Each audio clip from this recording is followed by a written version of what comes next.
Hi everyone, my name is Adam Stewart and I haven't shaved. And welcome to 1am Book Review. Today on 1am Book Review. Place car. We are here to celebrate. You already know. You already know what it is. You naughty. Reading! Reading! Reading. Yeah, I think that was a good tip. So if you're new to the channel, which everyone is, because it's a new channel, take that one again. Welcome to 1am Book Review, the show where I review books, but never at 1am unless I feel up to it. And today, just as a little introduction into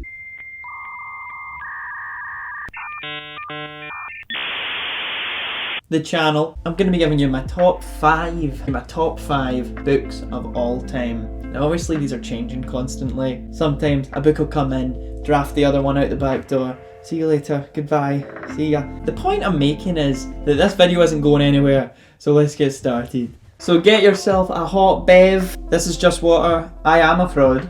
Coming in at number 5, a book I literally read last week, and it's The Crying of Lot 49. The Crying of Lot 49 is a Thomas Pynchon novel. It's probably one of the most famous postmodern novels of all time. Released in Oh, my grand's just died. It was published in 1965. It's fairly short. It's pretty well known for being a pretty difficult novel to read. Not because of any long words or anything, although there are some of them. The way it's written, there's not much of a reason for anything. Everything feels very bizarre and unconventional. And I think unconventional is a great word for the way that Thomas Pynchon writes. He writes in such a way that it makes you question your place on Earth. I was reading this and I was thinking, why am I here? Like, what have I done in my life?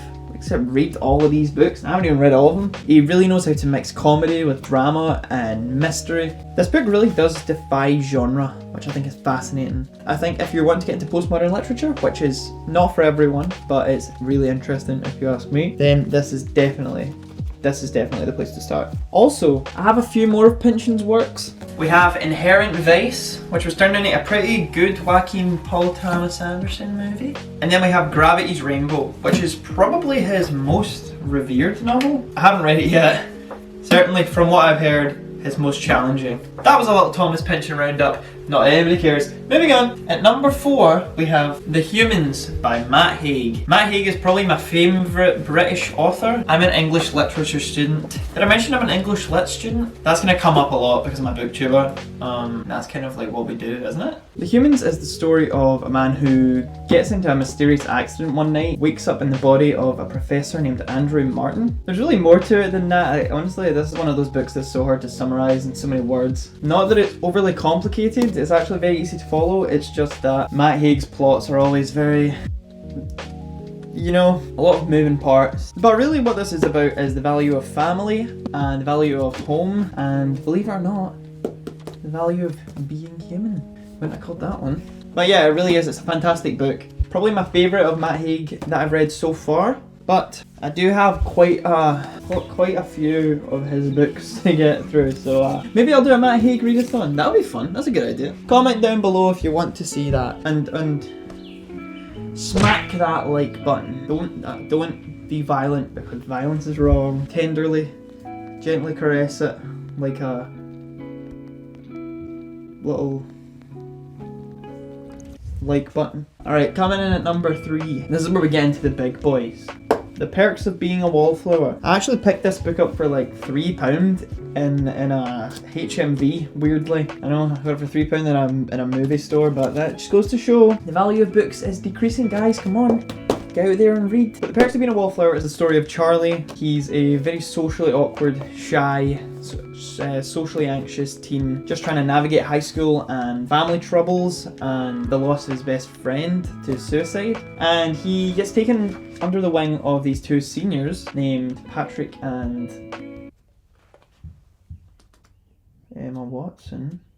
Sam and Patrick, okay. I've read it, very good books, also a 10 out of 10.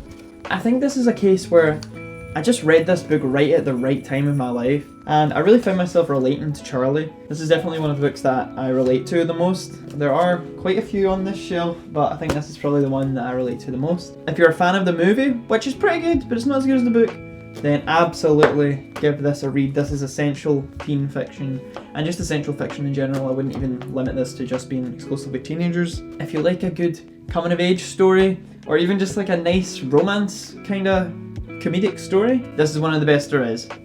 Give it a read.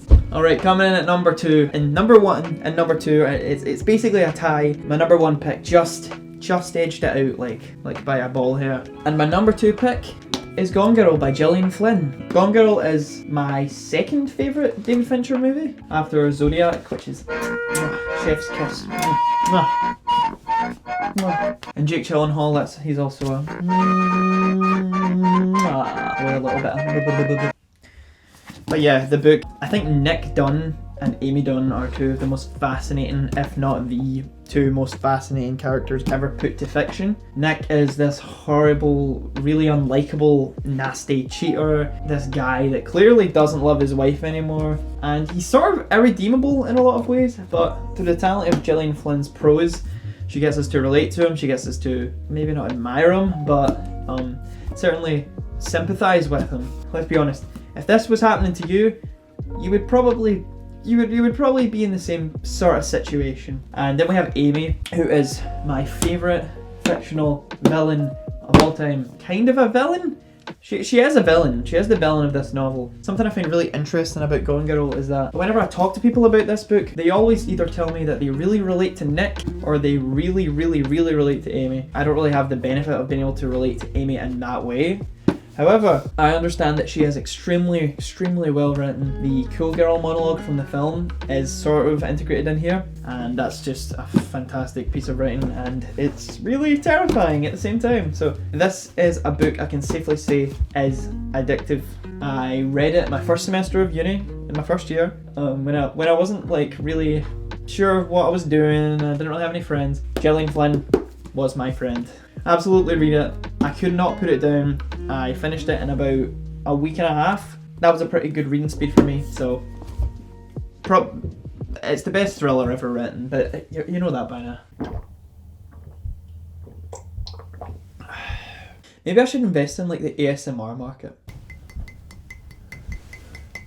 That good content. And finally, my favourite book of all time, which is why I'm punching it. This is a book my dad actually gave me. I think he got it from one of his friends. It's essential fiction, and I hadn't read it before, and it's one of those books that they make you read in school. But I actually never read this in school. I just read it in my free time probably 2 years ago. If you know me, you know that I can't stop talking about this book. And this book I'm talking about is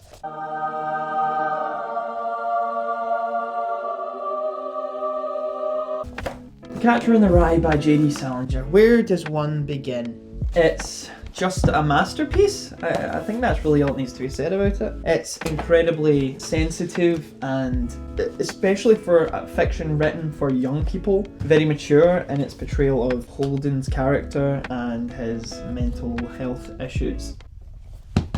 Excuse me, that's that water kicking back. And I just think it's absolutely transcendent. This is the only book I can ever say, maybe Gone Girl, but this is the only book I can definitely say was like an out-of-body experience while reading. I was in the world of The Catcher in the Rye. It's not a very long book, it's not short, but it's not very long, but the entire time I was so sucked in, I felt like I was Holden Caulfield, and that's not something I can say about a lot of books, and it's just absolutely astounding how well written and how well realised this world is, and how much detail J.D. Salinger puts into his characters. And even if they're not important characters, like the caretaker of the school, or Holden's kind of gross roommate, who's not important to the story at all, but he's so enjoyable to read about just because Salinger puts so much love and care and attention into crafting these amazing characters. So if you haven't read The Catcher in the Rye yet, which I assume quite a lot of you have, because it is like an essential text for studying in English in high school, at least in the UK, then absolutely Read it. It is essential fiction, and I mean that in every sense of the word. You can't die. I won't let you die until you read The Catcher in the Rye. And that was a wrap.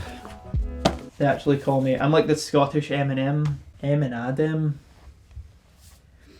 The name's a work in progress. My favourite books ever. Absolutely recommend you read all of these. Of course, my top 5 is always changing, but Catcher in the Rye and Gone Girl have been my top 2 for probably the last year and a bit, but it's going to take some serious toppling to top these guys. I also want to give a special shout out to this book, A Little Life by Hanya Yanagihara. I was going to include it on the list, but I actually think it's maybe not my place to recommend this book. It's very heavy and some of the subject matter is really intense. I think it's one of the books that, I think it's a book you need to be mentally prepared for. If you feel like you're interested in reading this, it is an excellent book, absolutely sucks you in. Characters are excellent, the world's great. Still one of 2 books to make me cry. The other was Diary of a Wimpy Kid Cabin Fever.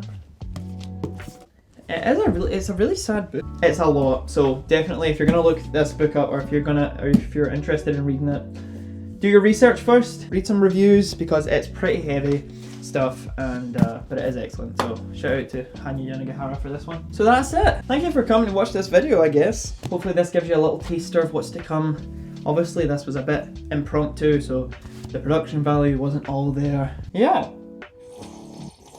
Isn't it like a Minecraft sound effect? If you guys have any suggestions for videos or suggestions for books you want me to read, I will absolutely take them, and I hope to see some of you guys back here again soon. And if you have shaved today, well, you're already doing better than me. I'm going to do a bookshelf tour soon, so if that sounds like your cup of tea, well, drop a like, gently caress the like button, or whatever it is we're meant to say on this platform. And yeah, I will see you in the next.